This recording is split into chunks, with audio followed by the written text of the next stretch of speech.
কাসিম নানুতুবি রহমতুল্লাহি আলাইহি দারুল উলুম দেওবন্দ মাদ্রাসার জিম্মাদার। ওনার কাছে কে যেন খবর নিয়ে গেলেন, হুজুর বোর্ডিংয়ে খাবার শেষ, বাবুর্চি খবর লেগে গেছে, বোর্ডিংয়ে জমা কোনো চাউল নাই, খাবারের ব্যবস্থা করতে হবে। তালিবে ইলমরা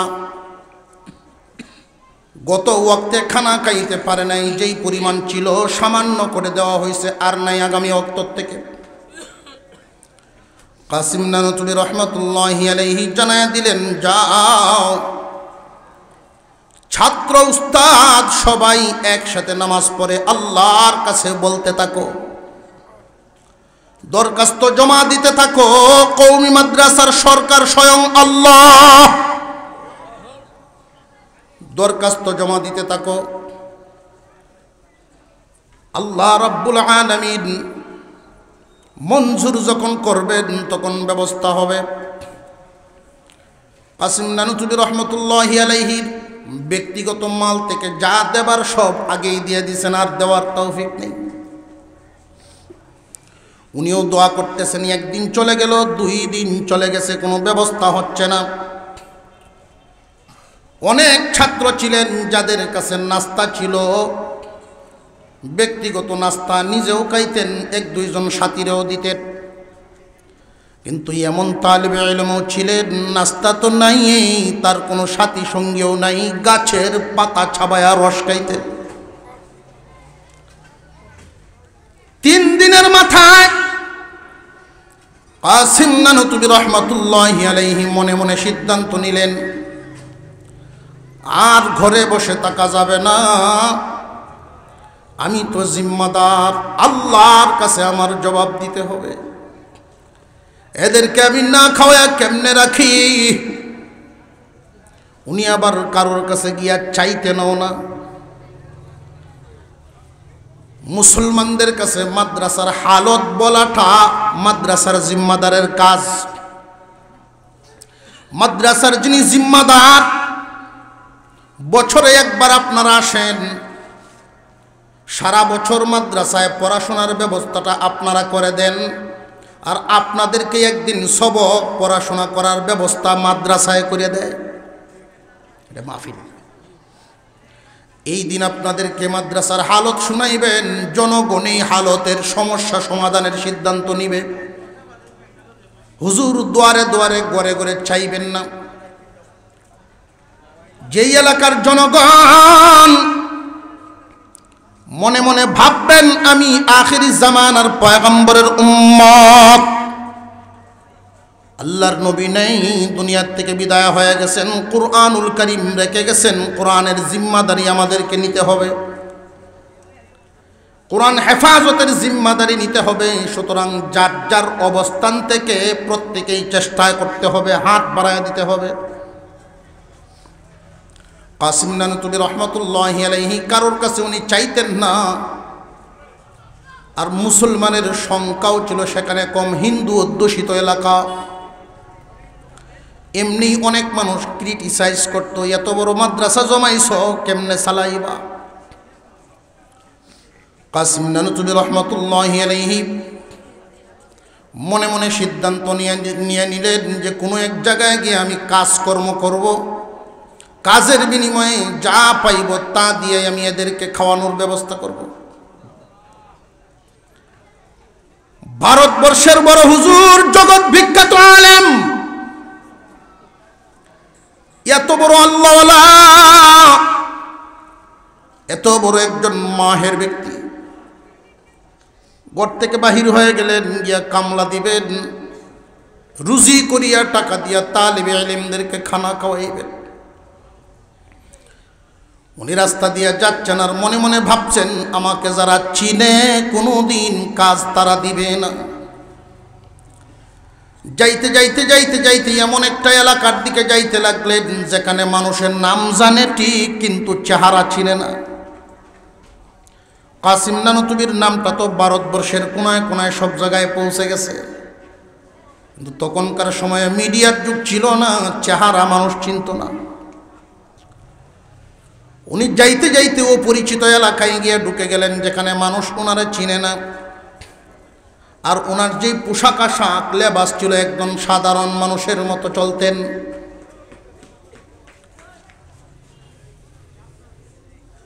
চিন্তা করতেছেন আমি কোন কাজটা করব, সব ধরনের কাজের প্রশিক্ষণ তো নাই, কারণ এত বড় আলেম জীবনের বেশিরভাগ সময় তো কাটাইছেন কিতাবের পাতা উল্টায়া, কাজের প্রশিক্ষণ তো নাই, কোন কাজটা করা যায়। সহজে কিছু পয়সা কামানোর একটা জায়গা হলো সদরঘাট। ওইখানে গেলে কুলিগিরির কাজ যদি সামান্য সময়ের জন্য নেওয়া যায়, কিছু পয়সা পাওয়া যাবে, এক বেলার খাবারের ব্যবস্থা হইব। কাসিম নানুতুবি রহমতুল্লাহি আলাইহি ওইখানে গেলেন। নির্দিষ্ট কিছু লোক ছিল তারা কুলির কাজ করে, তাদের কাছে গিয়ে হালত বর্ণনা করা শুরু করছেন। নিজের পরিচয় দেন নাই, হিকমতের সাথে উনি হালত বর্ণনা করেছেন। ও আমার ভাই সকল, তোমরা অনেকেই মুসলমান, আমিও একজন মুসলমান, আমি একজন আলেম।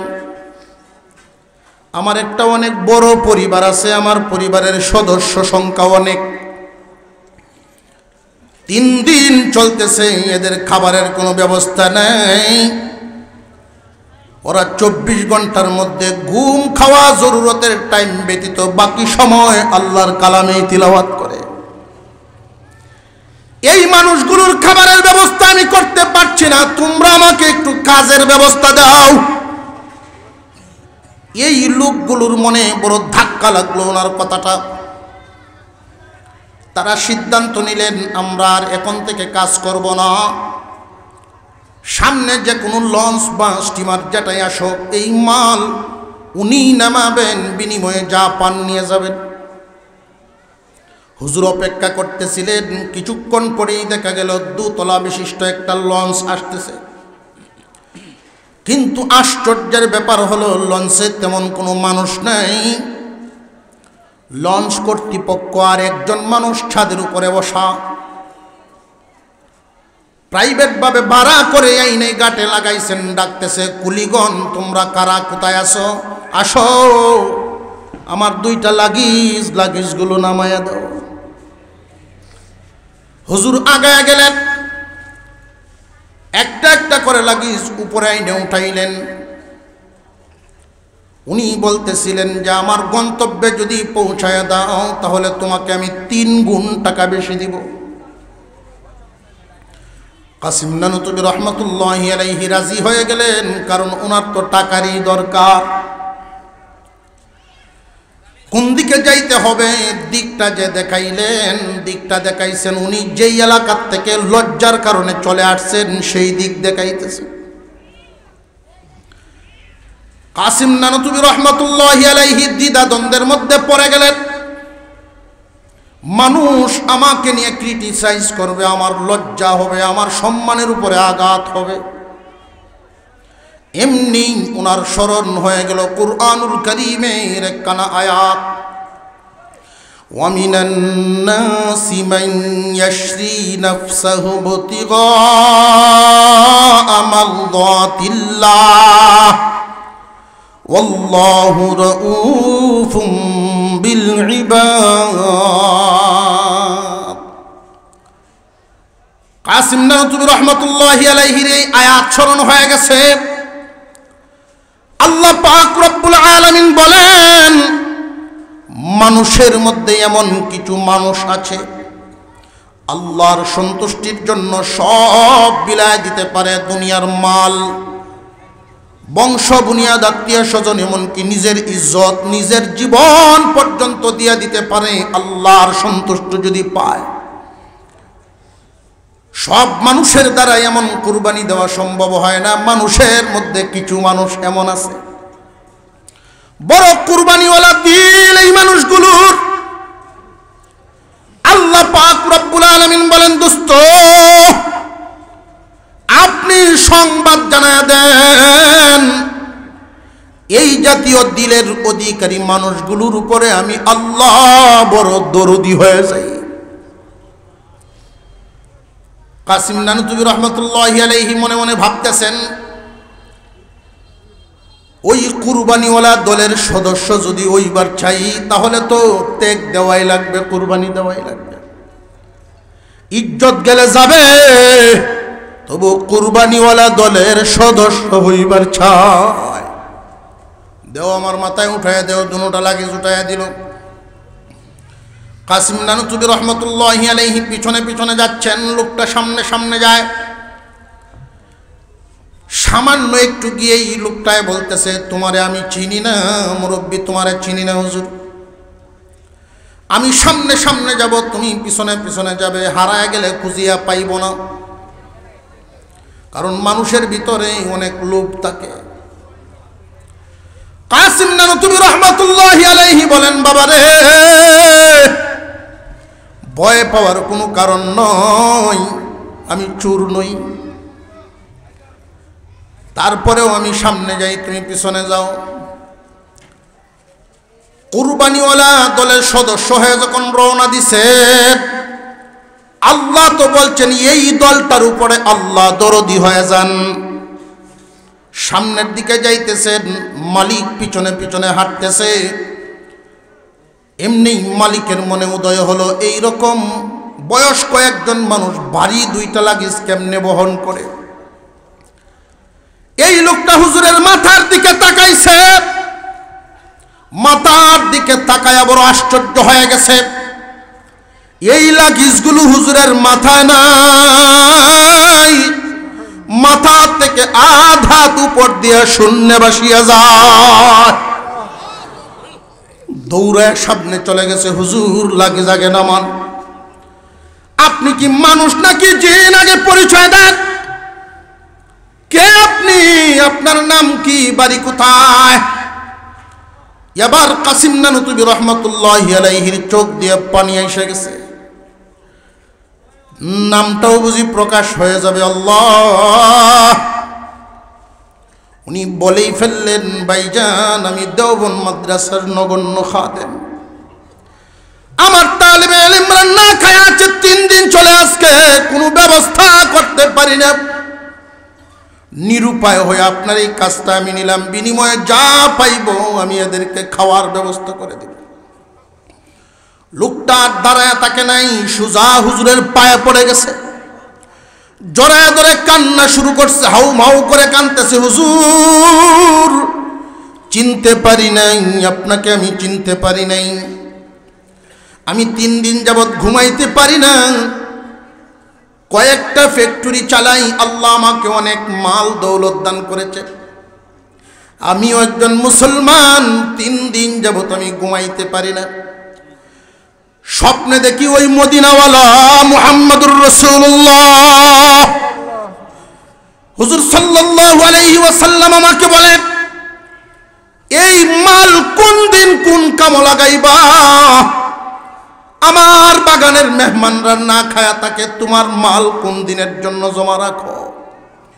হুজুর প্রথম দিন বুঝতে পারি নাই, দ্বিতীয় দিন আল্লাহর পয়গম্বর আবার দেখাইলেন, স্বপ্নে দেখলাম নবীজিকে, বুঝতে পারি নাই। তৃতীয় দিন হুজুর ঠিকানাও বলে দিন, আমার একটা ধমকও মারছে। ঘুম থেকে উঠে আর দেরি করি নাই, লাইনের লঞ্চের অপেক্ষা করি নাই, রিজার্ভ লঞ্চ নিয়ে নিছি, যত তাড়াতাড়ি পৌঁছা দরকার, বিশ্ব নবীর বাগানের মেহমানদের খাবারের ব্যবস্থা দরকার। হুজুর আপনি বুঝি জিম্মাদার, কতটুকুন পরিস্থিতির সম্মুখীন হইলে পরে আপনি এমন রাস্তায় নামছেন? হুজুর বুঝতে পারি নাই, এই 2 লাগেজ ভর্তি টাকা নিয়া তালিবে ইলমদের খানার জন্য আমি রওনা দিছি। ইন্না আনজালনাহু ফি ইন্না নাহনু নাযালনা যিকরা ওয়া ইন্না লাহু লাহাফিযুন। আল্লাহ বলেন, কুরআনুল কারীম নাজিল করেছি আমি আল্লাহ, হেফাজতের জিম্মাদারিও গ্রহণ করেছি আমি আল্লাহ। আসমানি কিতাব শুধু কি কোরআন না, আরো আছে, তাওরাত, জাবুর, ইনজিল, ওইগুলো কিন্তু এখন অক্ষুণ্ণ নাই, অপরিবর্তিত নাই, পরিবর্তন হয়ে গেছে। কারণটা কি? ওইগুলো তো আসমানি কিতাব, পরিবর্তন হইল কারণ কি? যে ওইগুলো আল্লাহ পাক রব্বুল আলামিন নাজিল করেছেন, কিন্তু হেফাজতের জিম্মাদারি গ্রহণ করেন না। ওইগুলো নাজিল করেছেন আল্লাহ, কিন্তু হেফাজতের জিম্মাদারি গ্রহণ করেন নাই। কোরআন নাজিল করেছেন যিনি, হেফাজতের জিম্মাদারি নিয়েছেন তিনি। পৃথিবীর কারোর ক্ষমতা নাই একটা হরফ পরিবর্তন করে। আল্লাহু আকবার বলেন। আমরা বড় ভাগ্যবান জাতি, বিনা দরখাস্তে, বিনা চাওয়ায় হুজুরে আকরাম সাল্লাল্লাহু আলাইহি ওয়াসাল্লামের উম্মত হতে পারছি। মূসা আলাইহিস সালাম আল্লাহর সাথে কথা বলতেন। উনি তৌরাত কিতাব তিলাওয়াত করেন। আল্লাহ পাক রব্বুল আলামিন তৌরাতে নাজিল করে রাখছেন। এমন এক জাতি দুনিয়াতে আগমন করবে যেই জাতিকে তামাম দুনিয়ার জমিনটাই মসজিদ বানায় দেওয়া হবে। এমন এক জাতি দুনিয়াতে আসবে, পানির বিকল্প তায়াম্মুমের ব্যবস্থা দেওয়া হবে। মূসা আলাইহিস সালাম তো লোভে পড়ে গেলেন। উনি তিলাওয়াত বন্ধ করে দিয়ে দোয়া করা শুরু করছেন, আল্লাহ আমার উম্মতরে একটা দিয়ে দাও। আল্লাহ বলেন, ফয়সালা তো হয়ে গেছে আমার আখিরি জামানার পয়গম্বরের উম্মতের জন্য, ফয়সালা হয়ে গেছে। কুরআনুল কারীম এমনই একখান গ্রন্থ, কিতাবুল্লাহ, কালামুল্লাহ। অন্যান্য কিতাব শুধু কিতাবুল্লাহ ছিল, আল্লাহর কিতাব, আল্লাহর কিতাব। আর কুরআনুল কারীম আল্লাহর কিতাবও, আল্লাহর কালামও। কুরআনুল কারীম যদি কেউ তিলাওয়াত করে, আল্লাহর সাথে কথা বলা হয়। সুবহানাল্লাহর আওয়াজ দিয়ে আস্তে করতেছে। মূসা আলাইহিস সালাম বলছিলেন, আমি তো আপনার সাথে কথা বলি, এই নিয়ামত তো আর কেউ পাইব না। আল্লাহ বলছিলেন, মূসা তুমি আমার সাথে কথা বলো কয়েকটা শর্তের ভিত্তিতে, কয়েকটা শর্ত সাপেক্ষে তুমি আমার সাথে কথা বলো। আর আখিরি জামানার পয়গম্বরের উম্মত বিনা শর্তে আমার সাথে কথা বলবে। মূসা আলাইহিস সালাম আল্লাহর সাথে কথা বলতেন। এক নাম্বার শর্ত ছিল ওযু লাগবে, ওযু ছাড়া চলবে না। দুই নাম্বার শর্ত, ফাখলানা আলাইক ইন্নাকা বিল ওয়াদিল মুকদ্দাসি তুয়া, জুতা খুলে আসতে হবে, জুতা পায়ে রাখা যাবে না। তিন নাম্বার শর্ত, তুর পাহাড়ে আসতে হবে, ভিন্ন জায়গায় চলবে না, নির্দিষ্ট জায়গা, ওযু জুতা ছাড়া নির্দিষ্ট জায়গা। চার নাম্বার, আল্লাহ পাক রব্বুল আলামিনের দেওয়া নির্ধারিত টাইমের ভিতরে কথা শেষ করতে হবে, ইচ্ছাকৃত 1 সেকেন্ড বাড়াইতে পারবা না। মূসা আলাইহিস সালাম এই 4 শর্তের ভিত্তিতে আল্লাহর সাথে কথা বলতেন। আল্লাহ পাক রব্বুল আলামিন বলেন, ও পয়গম্বর, আখিরি জামানার উম্মতেরা আমার সাথে কথা বলবে বিনা শর্তে। ওযু ছাড়াও পড়তে পারবে, ওযু সহও পড়তে পারবে। আল্লাহর কালাম জুতা ছাড়াও তিলাওয়াত করা যায়, জুতা সহও তিলাওয়াত করা যায়। আল্লাহ যদি বলতেন যে কোরআন নাজিল করেছি মক্কা মদিনায়, তিলাওয়াত করলে সেখানে যেতে হবে, আল্লাহ পারতেন না? পারতেন না। মহান মাওলা কারীম আম করে দিলেন, পৃথিবীর যে কোনো জায়গা থেকে ইচ্ছা করবে একজন উম্মত আল্লাহর সাথে কথা বলতে পারবে। আল্লাহর পক্ষ থেকে টাইম বেঁধে দেওয়া হয় নাই যে 10 আয়াত পড়তে পারবা, এর বেশি পারবা না, এরকম বেঁধে দেওয়া হয় নাই। বরং বলা হয়েছে যে যত বেশি তিলাওয়াত করবে তার মর্যাদা তত বাড়বে। আল্লাহু আকবার বলেন। এই কোরআন মিটিয়ে দেওয়ার জন্য যুগে যুগে বহু চক্রান্ত হয়েছে, কিন্তু কেউ পারে নাই, কারণ জিম্মাদারি নিছেন কে? আল্লাহ। ইসলামের একজন বাহাদুর ছিলেন খালিদ সাইফুল্লাহ, খালিদ ইবনে ওয়ালিদ রাদিয়াল্লাহু তাআলা। খালিদ ইবনে ওয়ালিদ রাদিয়াল্লাহু তাআলা বহু যুদ্ধে অংশগ্রহণ করেছেন, সেনাপতির দায়িত্ব পালন করেছেন, বিজয় লাভ করেছেন। ওনার গায়ে অসংখ্য আঘাত, তরবারির আঘাত। বিছানায় শেষ জীবনে ওনার বিবি তেল মালিশ করতেছিলেন। এই দাগগুলো দেখে দেখে বলতেছেন, এ তো দাগ আপনার গায়ে। হাউমাউ করে কান্না শুরু করে দিচ্ছে। কত তামান্না, কত আশা নিয়ে জিহাদের ময়দানে গেছি, শহীদ হব বলে। আল্লাহ আমাকে শহীদ হিসাবে কবুল করেন নাই, আমি শহীদ হতে পারলাম না। বুড়া অবস্থায় বিছানায় পড়ে রইলাম। মনে এই যে একটা দুঃখ রয়ে গেল, আল্লাহ কেন আমাকে শাহাদাতের মর্যাদা দেন নাই, আমার দোয়া কেন কবুল হয় নাই, এই আকাঙ্ক্ষাটা রয়ে গেল। দিনদার বিবি জবাব দেন, স্বামী আপনি কি বুঝেন নাই কেন আপনি শহীদ হন নাই? না বুঝি নাই, আমার একটু বুঝাইয়া দাও।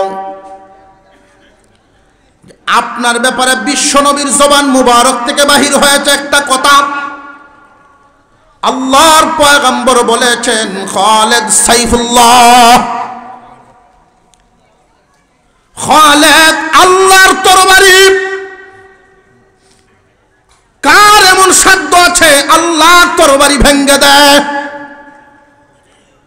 বিশ্ব নবীর জবান মুবারক থেকে বাহির হয়েছে, আপনি খালিদ সাইফুল্লাহ, যদি আপনি শহীদ হয়ে যান, মুনাফিক এবং কাফেররা বলবে আল্লাহর তরবারি ভেঙ্গে গেছে। কারোর সামর্থ্য নেই। আল্লাহর কালাম নাজিল করেছেন আল্লাহ, জিম্মাদারিও গ্রহণ করেছেন আল্লাহ। কোরআন যারা পড়বে, বিশ্বনবী রাহমাতুল লিল আলামিন তাদের ব্যাপারে বলেন, খায়রুকুম মান তাআল্লামাল কুরআন ওয়া আল্লামাহ। এই জমিনের উপরে, আসমানের নিচে জমিনের উপরে সর্বোত্তম মানুষ তারা কোরআন পড়ে এবং পড়ায় যারা। কোরআন পড়ানোর কাজে যারা আছে, কোরআন যেমন দামি, কোরআনের চাইতে দামি কোনো বস্তু। কুরআনুল কারীমের সাথে লাগার কারণে প্রত্যেকটা বস্তুর দাম বেড়ে যায়। লক্ষ্য করে দেখেন, যেই মাসে আল্লাহর কালাম নাজিল হয়, 12 মাসের মধ্যে মাসের দাম বাড়িয়া যায় রমজান। রমজানুল মুবারকের দাম কম না বেশি? যেই রাতে 365 দিনেই একটা বছর, 365টা রাত, এর মধ্যে একটা রাতের দাম বেড়ে গেল লাইলাতুল কদর। ইন্না আনজালনাহু ফি লাইলাতিল কদর ওয়া মা আদরাকা মা লাইলাতুল কদর লাইলাতুল কদরি খায়রুম মিন আলফি শাহর তানাজ্জালুল মালাইকাতু ওয়ার রূহু ফিহা বিইذনি রাব্বিহিম মিন কুল্লি আমর সালামুন হিয়া হাত্তা মাতলাইল ফজর। আল্লাহর কালাম এই রাত্রে নাজিল হওয়ার কারণে রাতের দামটা বাড়লো কত, রাতের ইজ্জত কত বেড়ে গেল। 1000 মাস ইবাদত করার চাইতেও উত্তম, সমান আল্লাহ বলছেন না উত্তম। উত্তম কি পরিমাণ হইতে পারে একমাত্র আল্লাহই জানেন। আল্লাহু আলাম, আল্লাহই জানেন, আমাদের জ্ঞানে নাই। তবে 1000 মাস হইতেই রাতের দাম বেড়ে গেছে। কুরআনুল কারীমের সাথে দেখবেন 40-50 টাকা দামের কাপড় দিয়ে গিলাপ বানাইলেন, কভার বানাইলেন, দাম বেড়ে গেছে। এই কাপড়টারে যদি হাত থেকে পরে চুমা খায় বুকে লাগায় কাপড়ের দাম বেড়ে গেছে কেন? আল্লাহর কালামের সাথে লাগার কারণে। কাঠ দিয়ে আমরা ফার্নিচার বানাই, কিন্তু একটা টুকরা কাঠ দিয়ে যখন রিহাল বানানো হয় এই টুকরার দাম কত বেড়ে গেছে। যেই মানুষটা আল্লাহর কালামের সাথে মিলিয়া যায় তার দাম জমিনে সবচাইতে উত্তম হয়ে যায়। এই কথাটা অনেকেই বুঝে না। অনেক মানুষ আছে মাদ্রাসায় যখন ছাত্রদেরকে পড়ায়, কেউ কিছু মাথা মোটা কিছু মানুষ আছে, এগুলো শিক্ষিত ভালো, শিক্ষিত হয়েছে, এলাকায় গণ্যমান্য, কিন্তু জঘন্য, গণ্যমান্য জঘন্য। জানতে জানতে জাননেওয়ালা হয় একদল মানুষ, আর একদল হলো জানতে জানতে জানোয়ার। বেশি করা হয়ে গেছে কথাটা। জানতে জানতে জানোয়ার। জানোয়ার কেন বললাম? আমি কইছি না, আল্লাহ কইছেন। উলাইকা কাল আনআম বাল হুম আদাল্লু উলাইকা হুমুল গাফিলুন। আল্লাহ বলেন চতুষ্পদ জানোয়ারের মতো, বরং এর চেয়ে নিকৃষ্ট।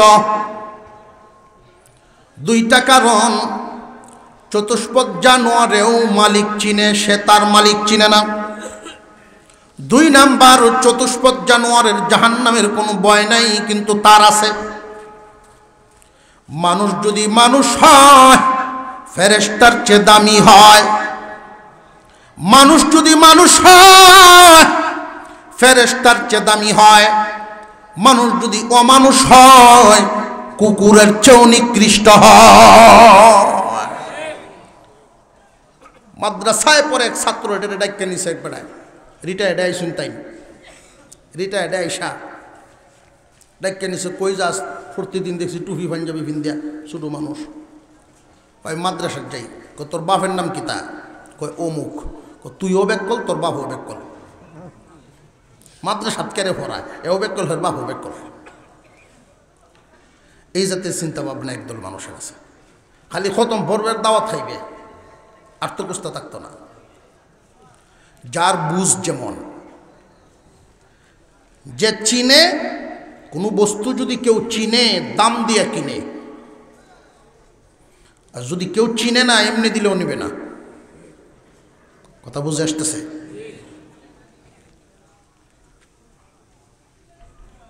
তুইও বেক কল, তোর বাপও বেক কল। খালি আলি বাতা সাইতা ফরাইব, মাদ্রাসা তার কিছু ফরায়। তো ছাত্র মানুষ তো, মাদ্রাসার ছাত্ররা দেখবেন যতক্ষণ উস্তাদের সামনে আসে এরার মতো বালা মানুষ এই জগত নাই। আর যেই 10টা মিনিট সময় পাইব পুরা 24 ঘন্টার কাজ আসহ আদায় করে ছাড়ব। এখন ঠিক না বে ঠিক? এরা 10 মিনিটে যা করতে পারে অন্য লাইনের এটা 3 ঘন্টায় হতো না। তো এদের এই অবস্থা দেখে অনেকে আবার এটাও কয়, হ্যাঁ এর লাগে আমার ফাস্টফুড একটারও দিছি না মাদ্রাসা। তাই কি বাহাদুরিটা করছেন, কি বেড়াগিরির গপ্পা করছে যে তোমার ফাস্টফুড একটারেও দিছ না মাদ্রাসা, দুষ্টামি করবো দীক্ষা। তুমি আসল কথা জানো না। তোমার ফাস্টফুডের পিছনে শয়তান থাকে না, কারণ শয়তানের যত জিম্মাদারি সব তোমার ফাস্টফুডের উপরে দিয়েছে। শয়তানি নাউন লাগে না। আর এরার পিছনে মাদ্রাসার আশেপাশে কয়েক হাজার শয়তান ঘুরতে থাকে। এরিয়ার ভিতরে ঢুকতে পারে না। কোরআনের নূরে, কিতাবাদির আওয়াজে, আলেমুল আমাদের সহবত, এটার ভিতরে আসর থাকে, শয়তান ঢুকতে পারে না। দূর থেকে ইশারা দেয়, আয়া পর একটু বাইরে আয়, বাইরে আয়। 10টা মিনিট সময় পাইলে দেখবেন রাস্তাতে লজিংও যাইতেছে, আপনার গাছও ইডিয়া বাইরে আম পালায় দিছে 2-3টে। এরকম হয় না, হয় না? আপনি এক বেড়া দিছেন, 2-3 কামলা লাগাইয়া খুব কষ্ট করে বেড়াটা দিছেন একটা জায়গা হেফাজতের জন্য। এ দেখবেন বেড়ার দ্বারা গিয়া সাইকেল দৌড়াইলো, এ বেড়ার উপরে পড়ছে, বেড়া ভাঙ্গা লইয়া। বাড়িওয়ালা কুজ্জা বেড়ে কেলাইডা, জালালপুর মাদ্রাসার ছাত্র। বেড়া দেখবেন গামছা আতো লইয়া, মাথার গামছা আতো লইয়া গুথায় আইতে থাকবো। এই লাগি না উঠছিলাম, এর লাগিন না হচ্ছিলাম, ছাত্র রাখতাম না। আহা, বুঝা দরকার, বুঝা দরকার। শয়তান এদেরকে দিয়ে একটু দুষ্টামি করাইতে চায়। এই দুষ্টামিগুলো, এদের এই চঞ্চলতা আপনারা হেফাজত করবেন, ধৈর্যের সাথে নিবেন। এটার একটা বরকত এক সময় পাবেন ইনশাআল্লাহ। তো মাদ্রাসার ছাত্র এরে জিগায়, খালি আলিফ বা তাতা বরস না? কয় না, আমরা সব পড়ায় এখন রিটায়ার্ড হয়ে গেছে বেটা, এবার তো একটু ভাঙনা মানুষ, বেটার উঠে উষা অঙ্ক ভারস, বিচ্ছি মাস্টার অঙ্ক ভারস, কয় ভারি। এবার তো মনে হচ্ছে যে আমার যুগ বিয়োগ ফুরং বাঘ ইলাতির তো শিখছি আমরা, অতখানি চলে আমরা। উফরে ক্লাসে গেলে পরে উফরের চিন্তা। স্যারে এমন এক অঙ্ক ধরিয়া বইছে ছাত্ররে, কয় কষে আমার এই দিঘিত কয় বালতি পানি হইব, মাপে বের কর। কয় বালতি পানি হইব এই ফুকুর, এটা বের কর। বেটাও বিপ্লবী করতেছে। মাদ্রাসার ছাত্র হয়, কয় আপনার বালতিটা কতখান বড়? বালতিটা যদি দিঘির সমান হয় তো এক বালতি হইব, বালতি যদি হুকুরের অর্ধেক হয় তো 2 বালতি, তার অর্ধেক হইলে 4 বালতি, তার অর্ধেক হইলে 8 বালতি। শুরু করতে থাকেন, আপনি হিসাব মিলাইতে থাকেন। না রে বাবা, তোর মাথাত মাল আছে বাবা, বাবা তুই যা। তালিবে ইলমদের মর্যাদা আল্লাহ দিয়েছেন। আল্লাহ, হুজুর সাল্লাল্লাহু আলাইহি ওয়াসাল্লাম বলেন, যেই রাস্তা দিয়া পথে ঘাটে যখন তালিবে ইলম রাস্তা দিয়া যায়, মাদ্রাসার ছাত্রদেরকেই আমরা তালিবে ইলম বলে থাকি। তারা যখন রাস্তা দিয়ে হাঁটে, আল্লাহর নূরের ফেরেশতারা এদের সম্মানে তাদের পাখা ছড়াইয়া দেয়। কত মর্যাদা। গ্রাম্য এক লোক এই ওয়াজ শুনছে, গ্রামের এক লোক এই ওয়াজ শুনছে, তালেবে ইলমদের এত দাম, এদেরকে আদর করলে আল্লাহ খুশি হন। তো বুড়া মানুষ বিদেশ থেকে এসে বহুদিন স্বাস্থ্য মস্ত মুড়ো হয়েছে, এখন আর কাজ কাম করে না, বাড়িতে আসছে। গ্রামেই ছিল একটা হিফজখানা, ওনার গরুর ফার্ম আছে। তো দুধ বিক্রি করে এরপরে এক কলসি দুধ রাখে, গরম করে প্রত্যেক দিন মাদ্রাসায় নিজে কাঁধে করে লয়ে যায়। এক গ্লাস করে ছোটো ছোটো কাপ দিয়ে প্রত্যেকটা ছাত্ররা খাওয়ায় আসরের পরে। প্রতিদিনের আমল হয়েছে তার, যে এই উসিলাই নিয়ে আল্লাহ আমারে মাফ করেন দেখি। প্রতিদিন তার ফার্ম থেকে এক কলসি দুধ গরম করিয়া এটা কাঁধে করে লইয়া যায় মাদ্রাসায়। আসরের নামাজ পড়ে যখন ছাত্ররা বাইরে তাকায় দেখে বুড়া গাছের তলে বই রয়েছে, ছাত্ররা গিয়ে সব জমবো, এক গ্লাস করে দিব সবাই। ছাত্ররাও তারে খুব আদর করে সম্মান করে দাদা দাদা ডাকে। তো বেটা একটু মুডা, এই যে কইসলাম না, উস্তাদরা সামনে যখন থাকে না তখন তো শয়তানে গুতায় না। বেটার দাদা তো ডাকেই, বেটার আড়ালে আরেকটা শব্দ ডাকে, মটকা। বেটা একটু মুডা, মটকা খয়। তো একদিন দুধ নিয়ে আসতে একটু দেরি হয়েছে, আসরের নামাজ পড়িয়ে দেখে যে গাছের তলে নাই। একটা আরেকটা ডাকে, আজকে আমরা মটকা নাই, মটকা দিয়ে আইলো না দুধ লইয়া। বেটা মাদ্রাসার পিছন দিয়ে আইতাছে মাত্র দুধটা লইয়া, শুনিয়েছে। শূন্য কই, কি সর্বনাশ, আমি এত আদর করি আর আমার সামনে দাদা ডাকে, আর আমার আড়ালে বুঝে আমার মটকা ক। মনটা ভীষণ খারাপ হয়ে গেছে বেটার। দুধ লইয়া আর মাদ্রাসার মাঠও ঢুকছে না, এনতেই গেছে বাড়িতে। বিবি সাহেব জিগায়, কি ব্যাপার, দুধ লইয়ে গেলেন, খাওয়াইলেন না, এ পড়লেন, মাদ্রাসা বন্ধ নাকি? যে না, মাদ্রাসা বন্ধ না, আমার দুধ দেওয়া বন্ধ আজকে থেকে। কই এত চিত্তে গেলেন, কারণটা কি? আমার কাছে কন। না, তোমার কাছে কন লাগতো না।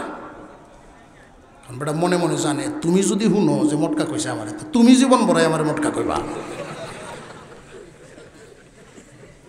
এটা বেজাগা, এনে কমন যেত, তোমার টেন কমন যেত না। এশার নামাজ পড়ে খানা খায় উনি ঘুমাইছেন, স্বপ্নে দেখেন হাসরের মাঠ কায়েম হয়ে গেছে।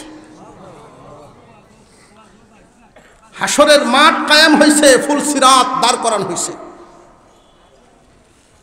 ব্রিজের উপরে ছাত্ররা উস্তাদ যখন থাকেন না তখন যেভাবে লাফালাফি ফালাফালি করে, দুষ্টামি দুষ্টামি বাপ, মনের আনন্দে 10 মিনিটে ছুটি হয় তখন কি করে, এই ব্রিজের উপরে, ফুল সিরাতের ব্রিজের উপরে তারা এরকম করতেছে লাফালাফি।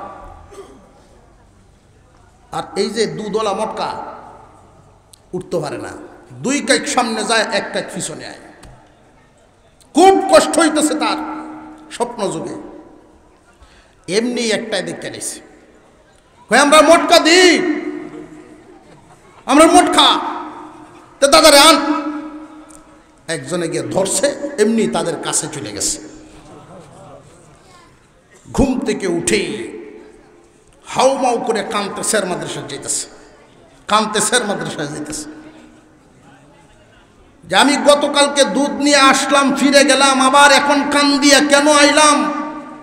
সব ছাত্রদেরকে জমা করেন, উস্তাদগণ বসেন, আমার স্বপ্নটা শুনেন। বর্ণনা করছেন আর কানতেছেন, বলতেছেন, ওই আমার নাতিরা,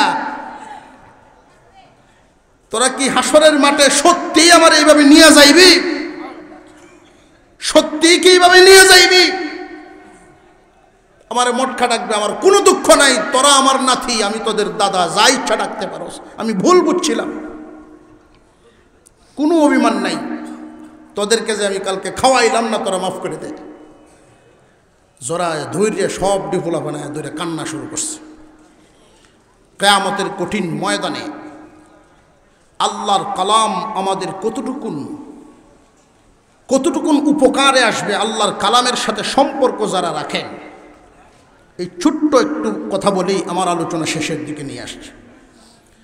আল্লাহ পাক রব্বুল আলামিন ডাক দিবেন, লৌহে মাহফুজ, আমার কালাম কই?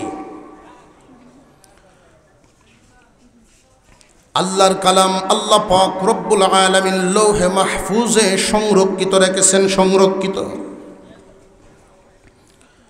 মহান মাওলাই করিম কিয়ামতের দিন লৌহে মাহফুজকে প্রশ্ন করবেন, আমার কালাম কই? তোমার কাছে হেফাজতে ছিল, আমার কালাম কি তোমার হেফাজতে আসেনি? আয় আল্লাহ, আপনার কালাম আমার হেফাজতে ছিল, জিবরাইল এসে আমার কাছ থেকে নিয়ে গেছে। আল্লাহ পাক রব্বুল আলামিন জিবরাইল আমিনকে জিজ্ঞাসা করবেন, জিবরাইল, আমার কালাম নাকি তুমি আনছো, হেফাজত কেমন করছো?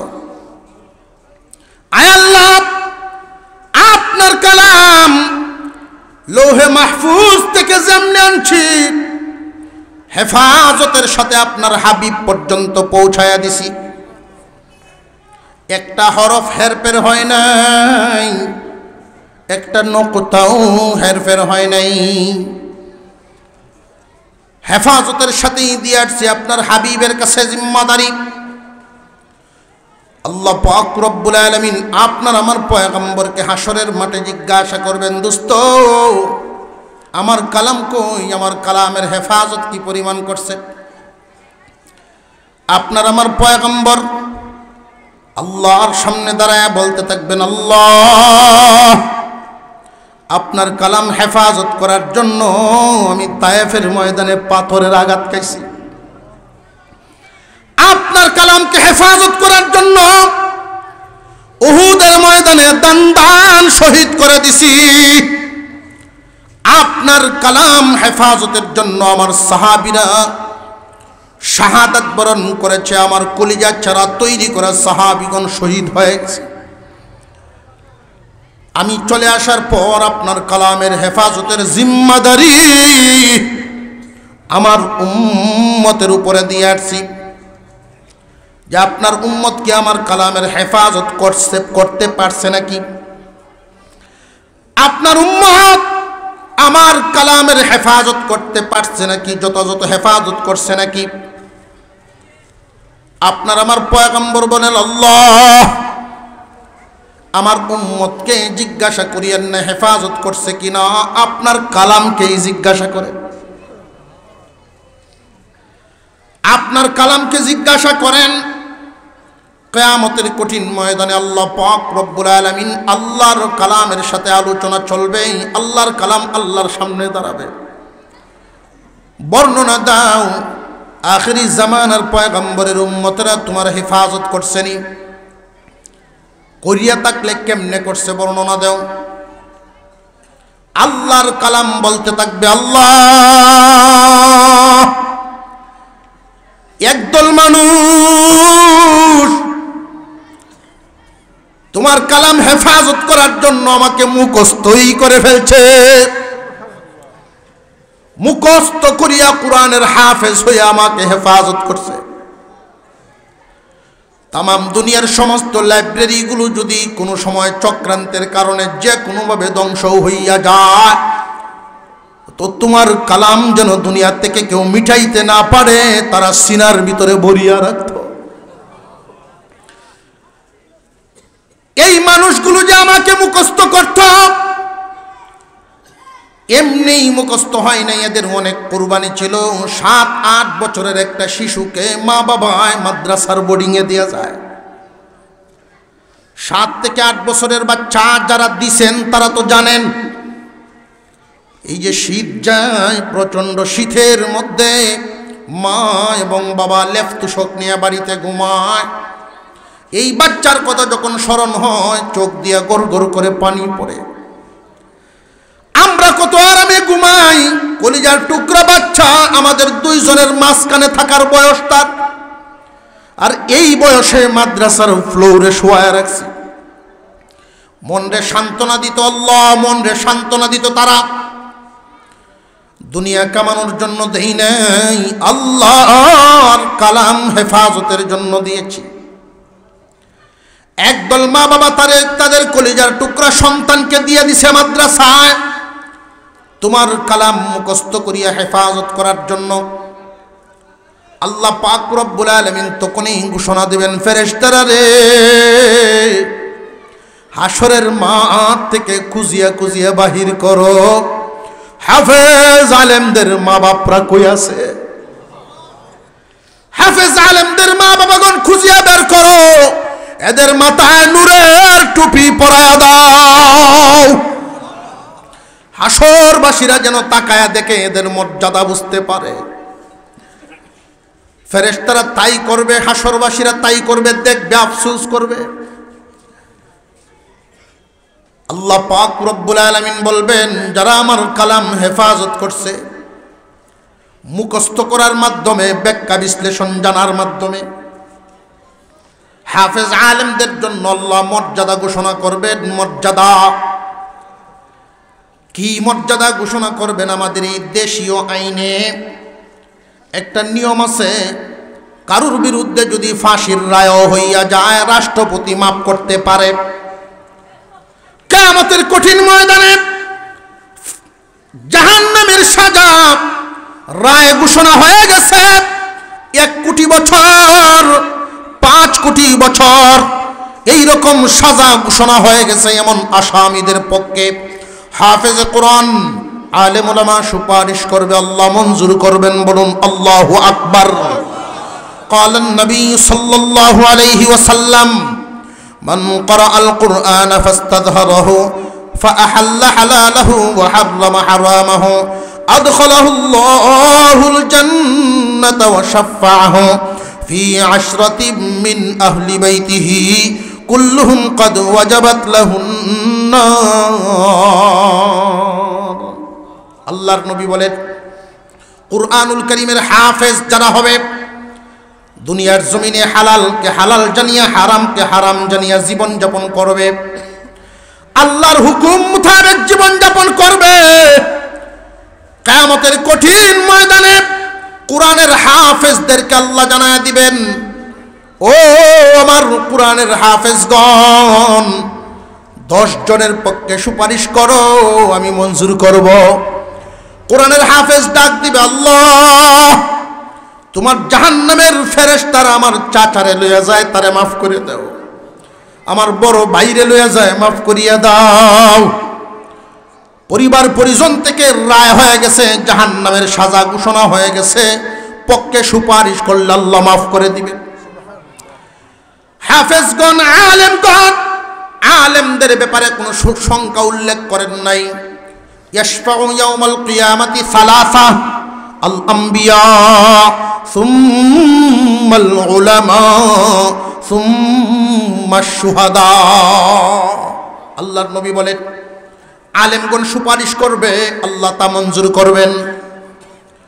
জামানার আলেমগণ সুপারিশ করবে, আল্লাহ এই লোকটা আমার বড় মোহাব্বতের, দিনই কাজ যখন করতাম সে আমার পাশে থাকতো, আল্লাহ মাফ করে দাও। এইভাবে সুপারিশ হইতে থাকবে আর মাফ হইতে থাকবে। হাজার হাজার অসংখ্য অগণিত মানুষ মাপ পাওয়া যাবে। একদল মানুষ মাঠের কোণারে বড় অসহায় হয়ে দাঁড়ায় থাকবে, তাদের বংশে কোনো হাফেজ নাই, তাদের বংশে কোনো আলেমও নেই। কে সুপারিশ করবে? তাদের জন্য বুক ভরা আশা নিয়ে দাঁড়ায় আছে। এদের পক্ষে স্বয়ং আল্লাহর কালামই দাঁড়ায় যাবে। আল্লাহ এই মানুষগুলোরে তুমি মাফ করিয়া দাও। দুনিয়ার জমিনে বাবার রেখে যাওয়া জায়গা, নিজের কামানো জায়গা, বাড়িঘর বানাই নাই, বাগান বানাই নাই, মাদ্রাসা বানানোর জন্য জায়গাটাই দিয়ে দিত। নিজের উপার্জিত পয়সা দিয়া মাদ্রাসার বিল্ডিং বানায় দিত আমি কালামের হেফাজতের জন্য। আয় আল্লাহ, আপনার হাবিব বলছেন জমিনের মধ্যে সর্বোত্তম মানুষ তারা যে কোরআন পড়ে এবং পড়ে। এই যে এবং, মুহাদ্দিসিনে কেরাম বলেন এবং হইল তারা, ব্যবস্থা করে যারা। এক দলে কোরআন পড়বে, আরেক দলে কোরআন পড়াইবে, আরেক দলে পড়ানোর ব্যবস্থা করিয়া দিবে। সব মানুষের সামর্থ্য সমান নয়, কারণ আল্লাহ সবাইকে দিছে নেই না সমান। আল্লাহ সবাইকে সমান দেন নাই। যাকে যেই হালতে দিয়েছেন সেই হালত থেকেই যেন যে কোনোভাবে আল্লাহর কালামের সাথে জড়িত থাকতে পারেন। কিয়ামতের কঠিন ময়দানে আল্লাহর কালাম বলবে, আল্লাহ মাদ্রাসার তালেবে ইলমরা আমি কালামকে তিলাওয়াত করতে পারে যেন ভালোভাবে কার্পেট কিনে দিত নিজের পয়সা দিয়া একদল মানুষ। লজিং রাইকে খানা খাওয়াইতো, রক্তের কোনো সম্পর্ক নেই, আত্মীয়র কোনো সম্পর্ক নেই, একমাত্র আমি কালামের সম্পর্কের কারে খানা খাওয়াইতো। লজিং খাওয়ায় খাওয়ায় এদেরকে পড়ার সুযোগ করে দিত, আলেম হওয়ার সুযোগ করে দিত। আয় আল্লাহ, এই জালালপুর এইরকম যত এলাকা কিয়ামত কঠিন ময়দানে কিয়ামতের দিন জায়গা উল্লেখ করে করে, নাম উল্লেখ করে করে আল্লাহর কালাম আল্লাহর কাছে দরখাস্ত করবে, আল্লাহ এদেরকে মাফ করিয়া দাও, এদেরকে মাফ করিয়া দাও। আল্লাহ বলবেন এদের আমল নামায় অনেক বড় বড় গুনাহ। আল্লাহর কালাম বলবেন গুনাহ দেইকাই তো আমি সুপারিশ করতেছি, গুনাহ যদি না থাকতো সুপারিশ তো লাগতো না গো। আল্লাহ মাফ করিয়া দাও। আল্লাহ বলবেন কেমনে মাফ করি? আয় আল্লাহ, যদি আমার সুপারিশ মঞ্জুর না হয়, যদি গো এদেরকে মাফ না করো, আমি যে তোমার কালাম এটা অস্বীকার করে ফেলো। আল্লাহ পাক রব্বুল আলামিন বলবেন এটা তো অস্বীকার করার নয়, মঞ্জুর। যাদের ব্যাপারে তুমি সুপারিশ করলা সবাইকে মাফ করে দিলা। কিয়ামতের কঠিন ময়দানে আল্লাহর কালামের সুপারিশ পাওয়ার মতো মন তৈরি আমাদের আছে না নাই? আমরা কারা কারা চাই কিয়ামতের দিন আল্লাহর কালাম সুপারিশ করবে আমাদের জন্য? নারে তাকবীর।